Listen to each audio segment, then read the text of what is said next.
Hello, class.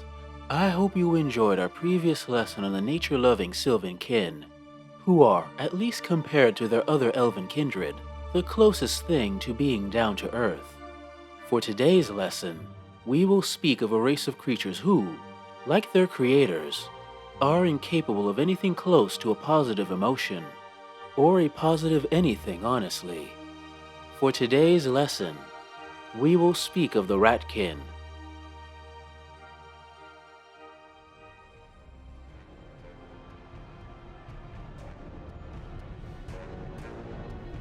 The birth of this race of rat creatures began with the abyssal dwarf, Barzak the Grim, overmaster of the gift peers of Zarak. Now most abyssal dwarves tend to focus their attention on the continued acquiring of power and status, as well as the abuse of that power to torment those beneath them, wishing to rise to the top of their society's power structure and lord over a kingdom of pain and suffering. Barzak, on the other hand, had no urge to dominate and inflict unnecessary pain on his abyssal dwarf underlings. He still punished them brutally, of course. He was an overmaster, and such a title brings with it certain responsibilities. But truthfully, Barzak had an obsession with making the powerless truly suffer, and there is no group more powerless in abyssal dwarf society than slaves. Barzak took a perverse joy in torturing and killing those poor souls under his power, going through more slaves in a day than most abyssal dwarves would go through in a week or even a month. It was during a particularly stressful day, as he killed over 100 dwarven slaves in frustration, and threw their broken bodies into the abyss as nothing more than food for rats, that a thought struck him. Rats. Rats would make perfect slaves. They were naturally hardy creatures that thrive in adversity, able to survive conditions that would kill bigger and stronger animals. And most importantly, they breed fast, meaning Barzak would have a constant supply of slaves to go through whenever he needed to relieve some stress. Obsessed with this idea almost to the point of madness, Barzak took a vast number of slaves into his innermost sanctum and went into isolation. So long was he gone that many assumed he would never return, and another ambitious dwarf quickly took his position, a position he or she most likely regretted taking as Barzak returned years later. Following behind him was the newest race to feel the abyssal dwarf lash, a race of rat creatures infused with aspects of the various races of Panathor and abyssal energies, a race that Barzak dubbed the Nor, but all other factions of our world simply know as the Ratkin. This humanoid race of rat creatures could work harder and longer than most other races, and were bred with subservience and cowardice in equal measure. Subservience to ensure they faithfully follow their master's orders, and cowardice so that the fear of their master's lash further reinforced that servile nature. Barzak's creation saw him grow to great prominence among his fellows, a fame I'm sure he would use to gain all sorts of favors. As for the Ratkin, they were spread to every corner of the Twin Cities and brutally exploited. But, like the rats from which they were born, the Ratkin would thrive in adversity, learning, scheming, adapting, waiting for the perfect time to strike. And when that moment came, they unleashed a bloody revolt that left thousands dead. By its end, most of them had escaped through burrowed tunnels beneath the sewers and cellars of the Twin Cities, digging into the deep chasm surrounding the abyss, and into the world beyond. Although most would consider this revolt proof of the Ratkin's failure as a slave race, the abyssal dwarves saw this simply as a showcase of the Ratkin's potential, at least as a slave army. They continued their breeding experiments, with Barzak, surprisingly, still at its head. Despite the loss of status caused by the Ratkin revolt, he had wisely kept certain secrets of their creation to himself, and thus was integral for the birth of future Ratkin slaves. He did not, however, escape the revolt completely unscathed, the escaping Ratkin leaving Barzak for dead, as a broken, bloody mess on the cusp of life. After his recovery, he chose to replace his broken or missing limbs, but not with metal as others may have done, but with pieces of ratkin and grotesque flesh. turning him into an abomination that even other abyssal dwarves find sickening to look upon. The Ratkin slaves bred after the revolt are even more servile and cowardly than those that came before, not only because of the continued manipulation of their bodies by abyssal dwarf science, but because of the horrendous abuse inflicted on them by their masters, punished for the crime of rebellion committed by those that came before. Their life is so miserable that many of them would leap at the chance to take the Atskro, or the last breath in the common tongue, into battle, a massive explosive powered by abyssal energies and the soul of the wielder, hoping for a swift end to their suffering as the explosion takes them and the unfortunate enemy. What the poor slave doesn't know is that the explosive not only shatters their body, but flings their soul into the abyss, where it will suffer for eternity. But what of the Ratkin that escaped from their hellish place of birth? What became of this newly freed people? Sadly, the Ratkin learned much from their former masters, and have applied it to their society as a whole. The art of cruelty, the application of suffering, not to mention the dark manipulation of the mystical, biological, and mechanical, creating a force of evil that even now digs its dark tunnels underneath every nation across Panathor. The structure of Ratkin society is a strange mixture of subservience and fear. The subservient nature embedded into the very essence of the Ratkin urges them to serve those above them. This urge can be countered by their fear.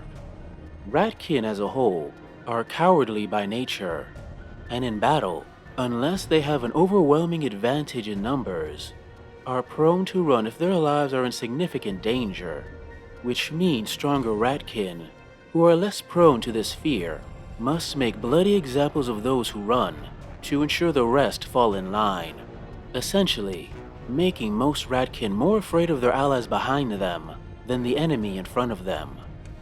However, there are those within Ratkin society who through sheer force of will are able to overcome the subservience and cowardice inherent in their nature.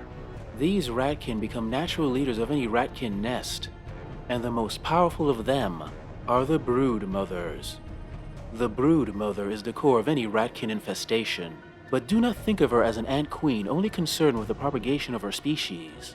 She is the will of the nest, and is so powerful of mind. It is said she has some form of psychic ability, and can enforce her will upon those below her, although whether that means she can simply psychically communicate her orders, or is capable of more direct influence is unknown. Although surprisingly deadly when forced into combat, the Brood Mother prefers to command her forces from the safety of her nest, depending on her various commanders to enact her will on the battlefield. When an army needs to be led, she calls upon her war chief, the Rat King commanding its troops with tactics and terror.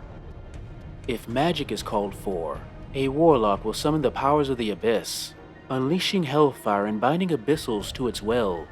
But for the most vital of missions, the Brood Mother will call upon the services of one of her birthing daughters. The most trusted of her servants, the birthing daughter will do anything in her power to ensure her mother's will is done. And below these strong-willed individuals are the vast hordes of Ratkin and weapons of war that make up the rest of their army. The most common form of Ratkin you will see if you are unfortunate enough to face them in battle are the warriors. Carrying a weapon and a shield, or spears, they mainly depend on pure numbers to obtain victory.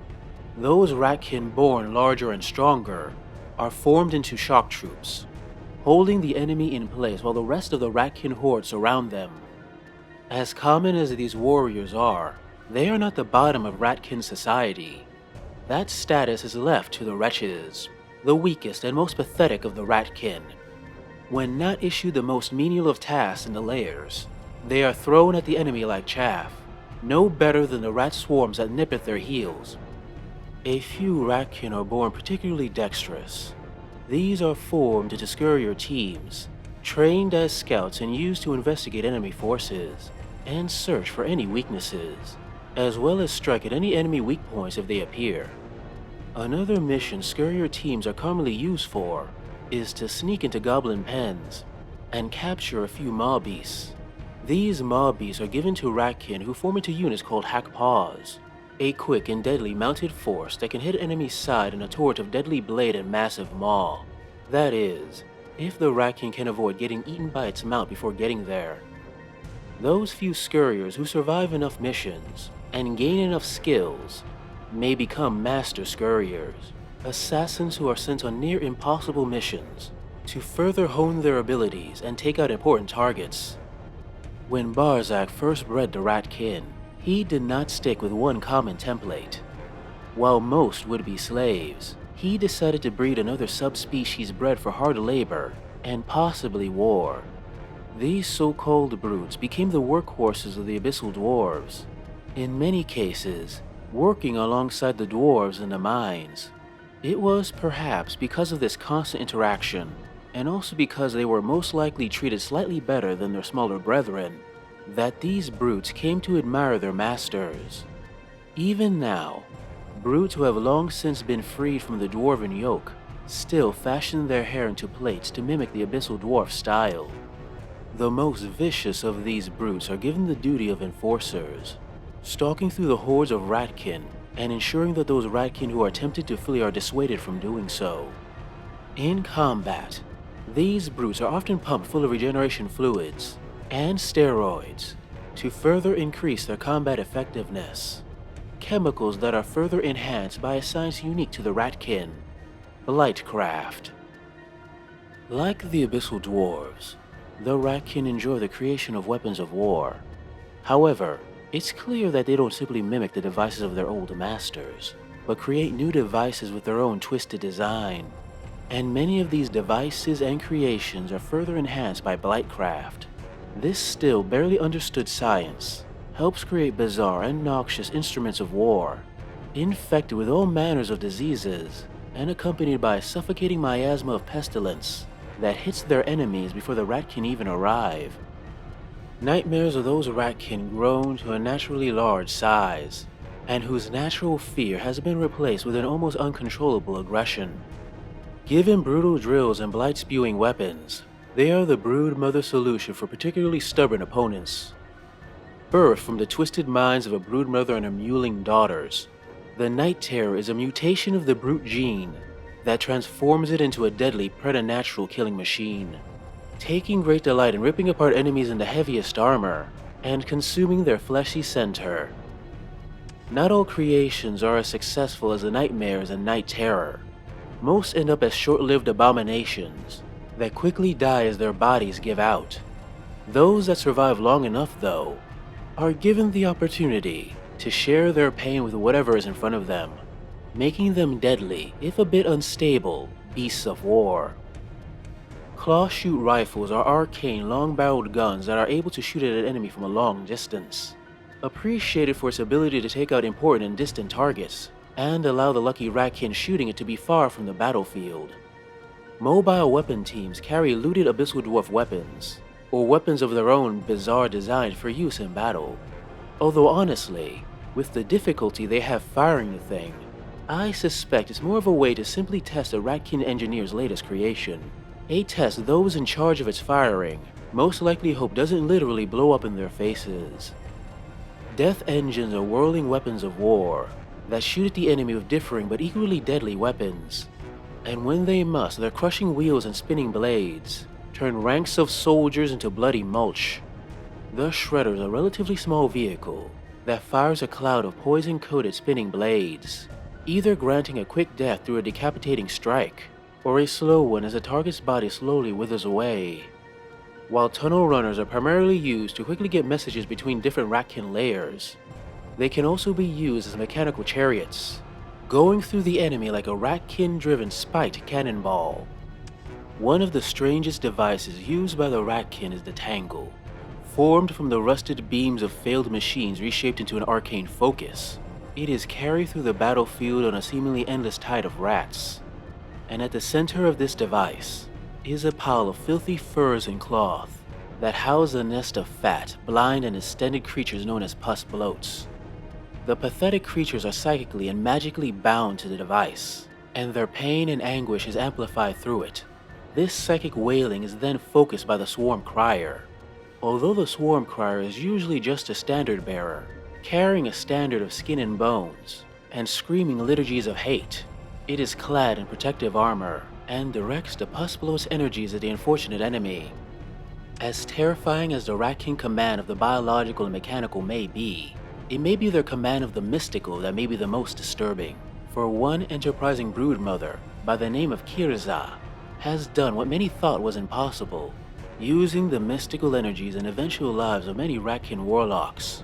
She has recently created Skuz Kudlok, a powerful Ratkin abyssal demon, the first but perhaps not the last demonic creation of the broodmothers.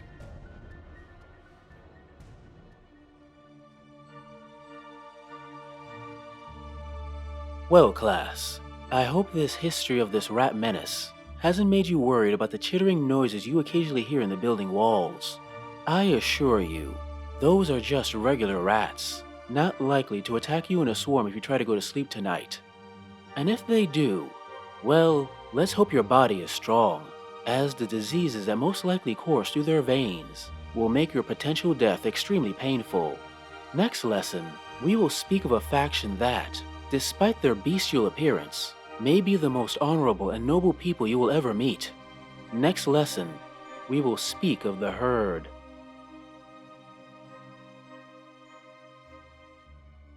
Hey guys, I hope you enjoyed this video on the Ratkin in the Kings of War universe. If you like it, please like, subscribe, comment, press the little bell so you know when I post, etc, etc. You know the drill by now. But if you really like it and you're inclined, and only if you have the cash, please consider, with words I'm saying, sending a little money my way through my Patreon or my one-time donation through my Coffee account. The extra money gives me the time I need to work on these stories I love. Anyway, thank you for listening/watching, and see you next time.